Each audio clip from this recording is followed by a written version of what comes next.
Hi everyone!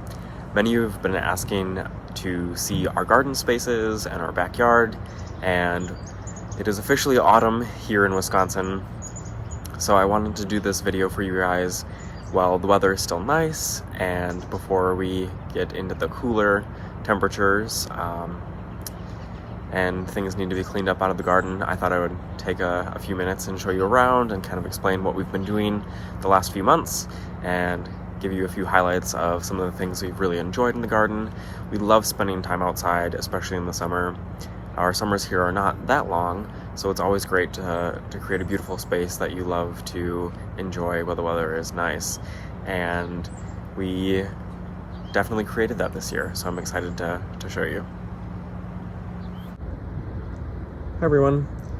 We are outside, so please forgive any noise issues or the camera shakiness. I'll try and keep it as steady as I possibly can. So let's start at the back door. Our backyard is not terribly large, but it's a nice open space. There are no big trees or anything, so it's great that we can kind of utilize all of the sunshine. So we planted a lot of different plants than usual, and you can see in the left hand of the screen there, we have a coleus, and then behind that there is a begonia. And so we did something which is kind of fun, and grouped large plantings or single plants together in pots and just kind of let them grow and do their thing, and really like the way that turned out, especially with like this begonia here. And then always have things trailing up to the steps, including our little compost bucket there. One thing that we tried new this year is growing ginger. So in this pot with the spiky green leaves is ginger root. So we just took some ginger that was kind of starting to sprout eyes, similar to how potatoes start growing, and planted it in some soil, and they've been growing all summer long. So that's kind of fun to see how that's done, and we'll see how we can keep it growing all winter long. We have a couple of grow lights in our basement, and we primarily used to use them for orchids, but we're not really growing orchids anymore, and so we'll keep some of these plants down there. And then these beautiful Alaskan white marigolds, which have been my favorite. Those are also really fun. They're huge. And then behind that we've got this lemongrass, which is just about on its way out now that the cooler weather is settling in. And so at the beginning of the year, all of this space that you'll see where there's a path and a garden bed, all of that was part of the lawn. And we wanted a large garden space, something that really kind of framed out our open backyard and our patio. And so what we did in the beginning of the year, I believe it was the end of April, is we took a garden hose and kind of outlined a space that would create that border that we were looking for. And so we started with this path, and now when we moved in, you can barely see them now, but there are two raised beds that we'll show you a little bit in a second that were included in this space. The rest of it was all lawn, and so we've done quite a bit, especially this summer, to really recreate and redesign the space. So these are just pavers that we got from our hardware store. We had 5 or 6 of them in our garden shed and didn't really know what to do with them. So we decided, what if we use these to create a little path into the garden space, because there's also another gate over on that side of the garden. But there was no path, there was no really defined space, so we decided to create this path from one space to another, because all paths should have a beginning and an end point that makes sense, even if it goes to nowhere. So then we just kind of filled in plants around that. So let's start at the beginning of the path here. On the left side we have some fun plants, and some of the stuff has now died out because they were spring or summer, but you can see the large leaved plant there is a rhubarb plant, and this we got from my parents. It was just a tiny little transplant this spring, and it has absolutely exploded. We have gotten so much out of it. and made sure to leave plenty of it so that the plant can grow strong and healthy for this season. And then, so following the path, we have kind of our vegetable garden space off to the left there, and you'll see we have peppers and there's squash, and then all alongside the front of this raised bed is different types of celery. So there's a Chinese pink and a giant red celery, and those have been super fun to grow from seed. We did a lot of our own seedlings and kind of starts, or our plants this year from seed, and just again put them under those grow lights that we used for the orchids, and they've done really well. So I'm really excited to do that again for next year. But we planted this sort of hedge of lavender, and we'll be covering that up for the winter time just to protect it. But so that's all blooming right now, and it's amazing to see all of the bees that buzz in and out of it, and it's great. We planted some zinnias, and those have done really well. Ironically, a lot of the zinnias in this batch ended up being burgundy, red, and pink. And then we have another pot with zinnias in it on the other side of the garden that I'll show you in a little bit that has more of the warm colors. Red is also warm, but they have the oranges and the golds and the rust colors, so that's kind of fun. And then behind the raised bed here, so you can see it now, we planted a trellis full of different squash. So you can see there's a butternut squash off to the left there, and then down creeping through the rest of the garden is actually a miniature version. It's called a baby butternut, and it's about half or a third of the size of a normal butternut. It's supposed to be for 2 people, so it's kind of fun.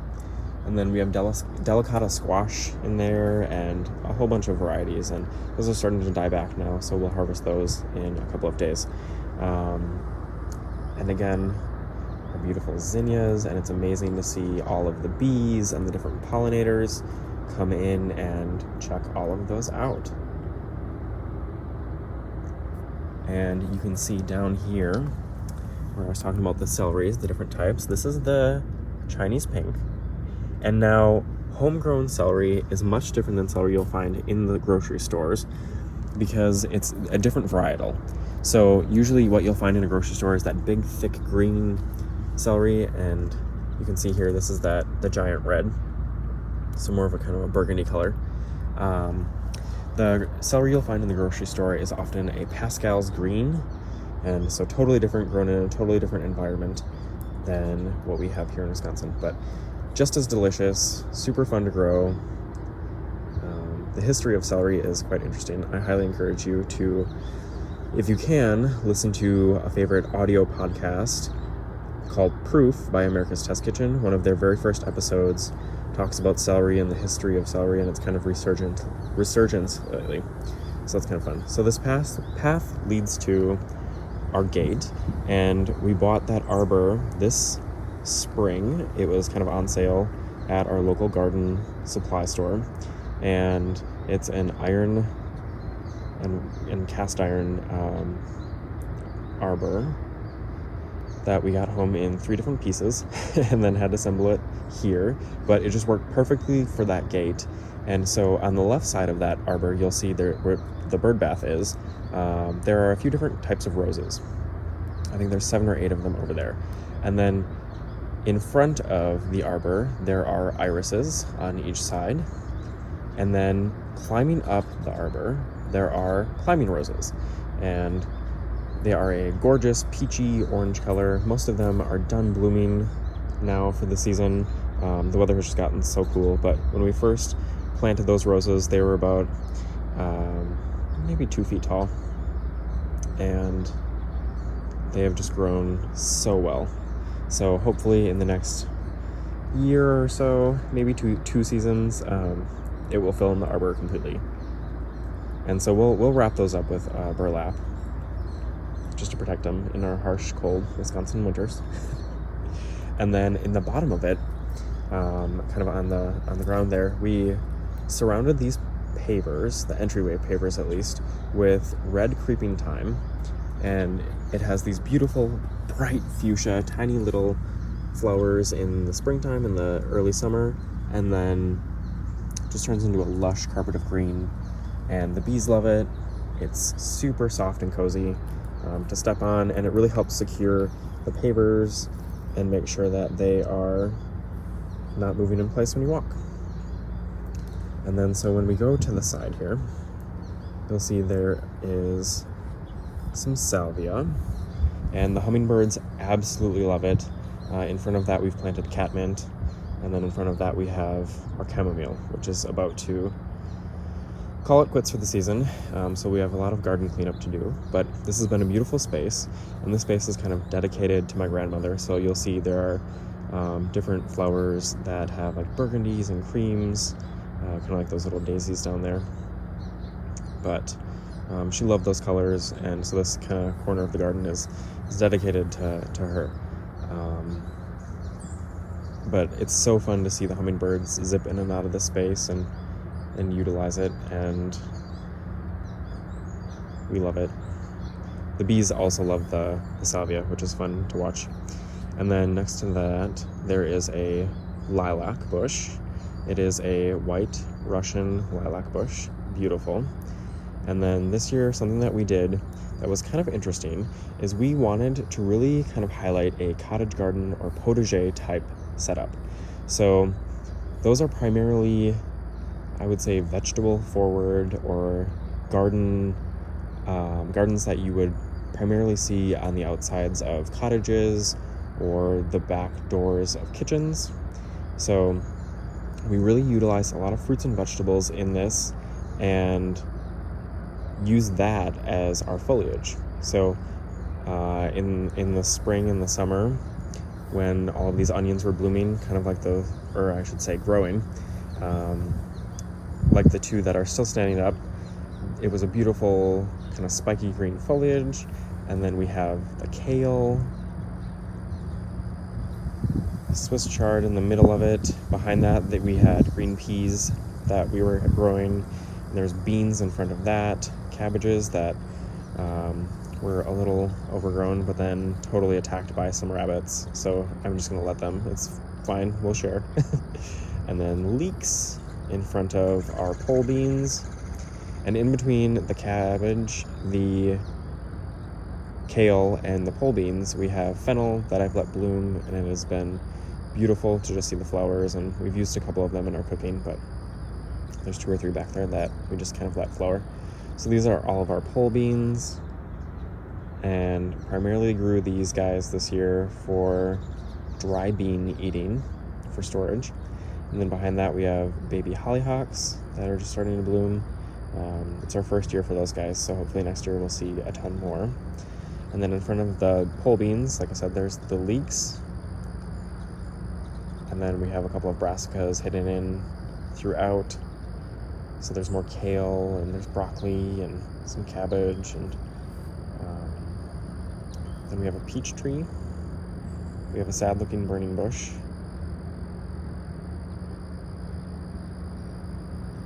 And then on the back of that fence there, they're almost all done now, we have a bunch of cucumbers that were amazing this year.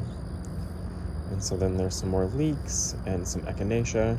And in this open patch behind these pink snapdragons, there was a bunch of potatoes, and so we harvested those already. And they did really well this year for being kind of our first year growing anything in this space. Definitely some more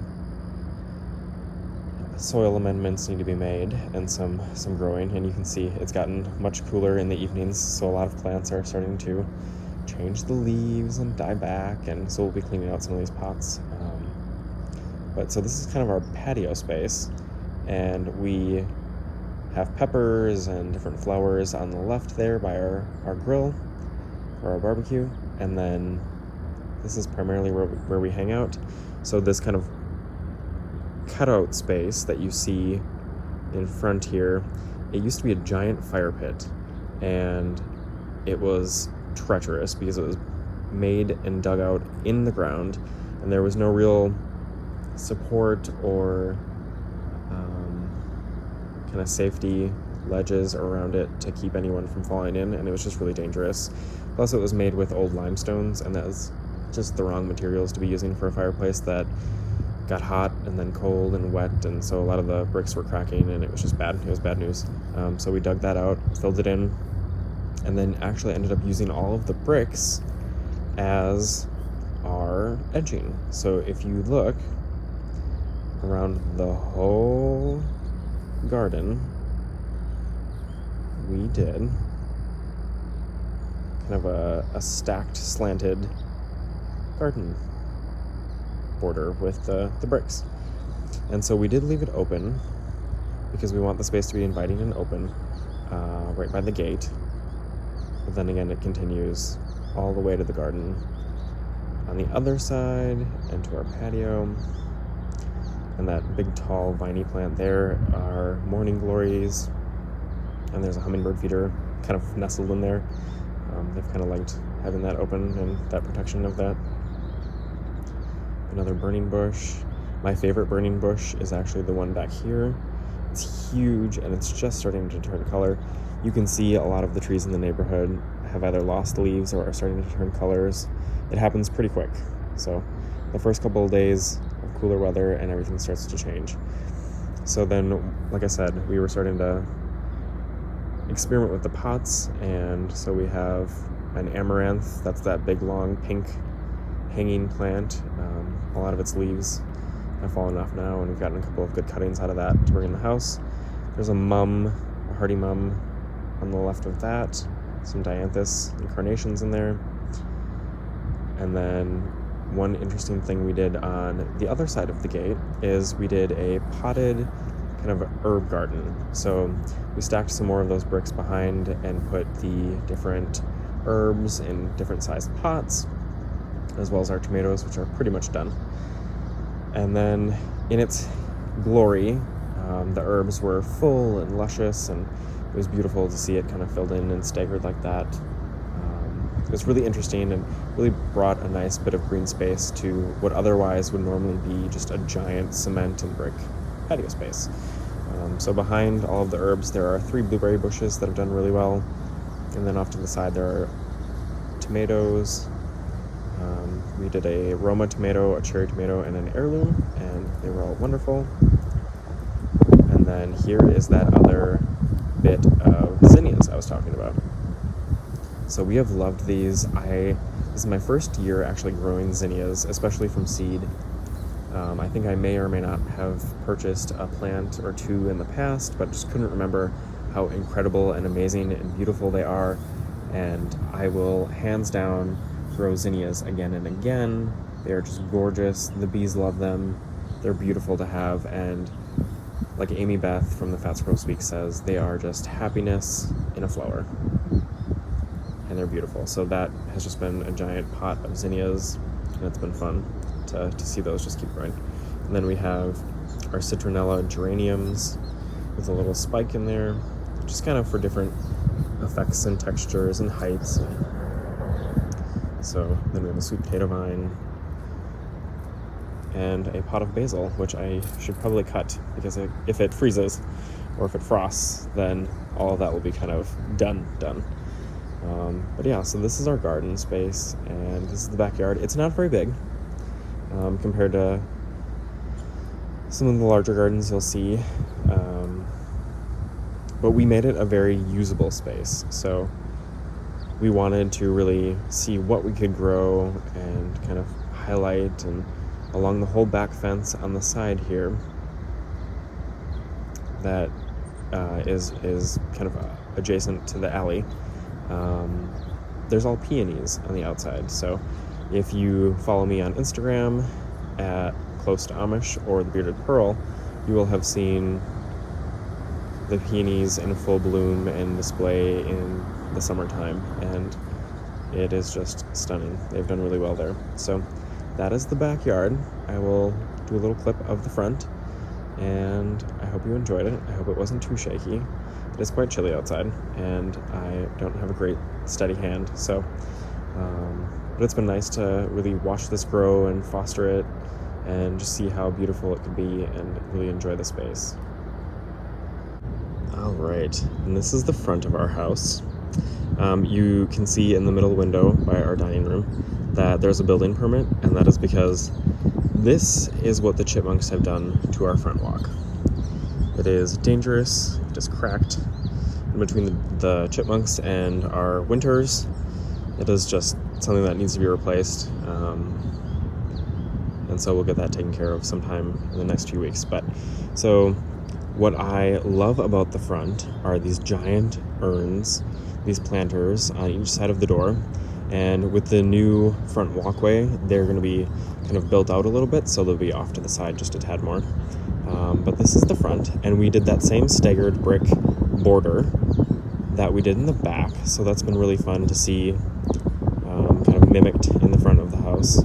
And so we have the window boxes that have giant coleus, they're variegated, and then some geraniums as well, and some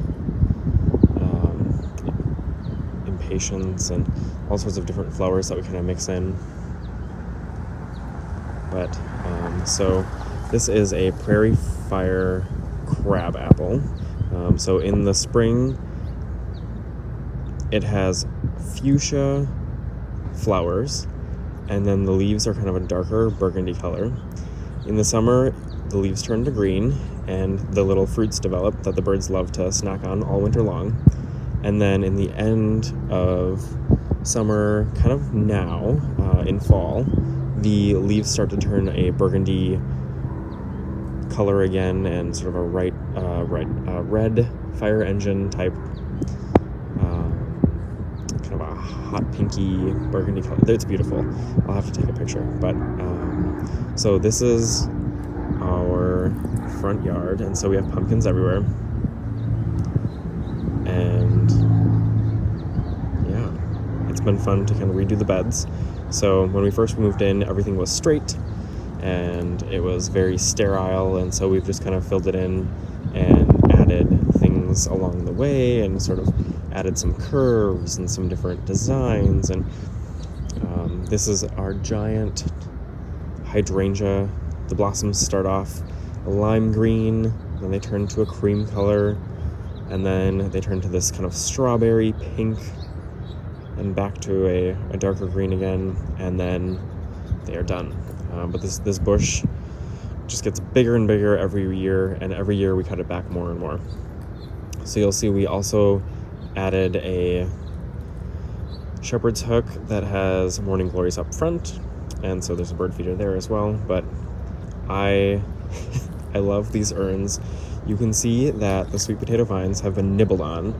So the one on the left was almost totally eaten by a deer, and the one on the right managed to survive and really come back. But I love these guys. We stuck our little hummingbird feeders in them, and the hummingbirds loved it all summer long. They're almost gone now, but it has been beautiful to see those kind of develop. I usually change the flowers in the urns, or I should say the arrangements in the urns 3 times a year, once in the spring, once in the end of summer, and then for winter. So in the summer we had petunias where the mums are, and then we had those sweet potato vines in. They looked like the one on the right until the deer ate both of them, and then for some reason the one on the left is slow to come back. But and then in the back we had more salvia, like you saw in the backyard. So it was just a great arrangement for the birds and for the pollinators, and it was just really pretty. I like the way it turned out. We'll probably do something similar to that again next year. So this is kind of a typical fall arrangement. Just a tall floofy grass and some mums and something viney and dramatic with a pumpkin or a gourd. And then in the winter, last year I did some birch branches and some dogwood and a bunch of evergreens, and it was just really fun to see all of that come together. I put a little strand of white lights and some gorgeous ornaments that we have. It was just really neat and wintry. We tend to decorate for seasons rather than holidays, except I do go all out for Christmas. But so there is our front walkway, and then we'll kind of do a little side tour here past the hydrangea, and we added a bunch of those burgundy colored heucheras or coral bells, and those tall little floofy things that you see kind of right along the border are crocus. So they always kind of come back and grow a lot of foliage in the fall for us. And then on the side here, side of the house, that's the back end of that gorgeous burning bush that I showed you. You can see all of the peonies along the left side, right by that fence. There's about 20 different varieties: reds, pinks, white, cream, yellow. Really beautiful. And then all of this lavender. And so in the springtime, this bed where all of the lavender is, and the whole front is full of spring bulbs. There are tulips and hyacinth and narcissus and crocus, daffodils, muscari, basically any spring bulb you can think of. We've got it, and we've got it planted in here. So it's a beautiful spring colors. We did that because I love the tulips and the spring bulbs, but also for the different pollinators in the spring, just to kind of help them out. But then in the summer, we have just this lavender that comes back year after year. We've planted a couple different varieties. We had to really study what did well, because not a lot of lavender varieties are cold hardy where we live. But so that's the side bed, and the side of the garden there you can see into the backyard, and then our bird feeders, and just the front of our house, and our neighbor's house. And I could show you some of the fall leaves that are changing. It's just a beautiful autumn day. Our one neighbor is having a ton of construction done, but it's fun to listen to all the birds and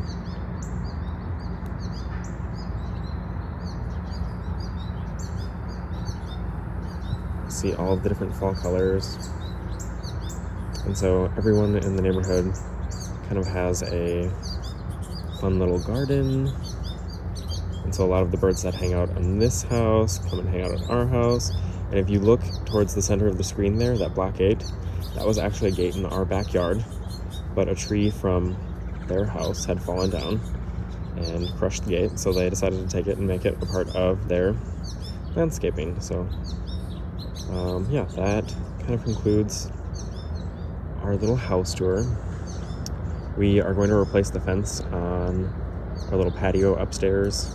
It's just old and rickety, and for safety purposes, plus it doesn't look super great, so we're going to replace it with a metal one that we can get from a hardware store that'll look similar to our fence down in the yard. But this is our house. It's cute, it's cozy, I love it, and that's how we've got it decorated for fall. So as the weather starts to change and turn, I just wanted to do a quick little garden video for you all, and hope that you enjoyed it. And if you have any questions, always feel free to ask or comment, and we'll get back to you guys, and love sharing things with you. So thanks for checking it out.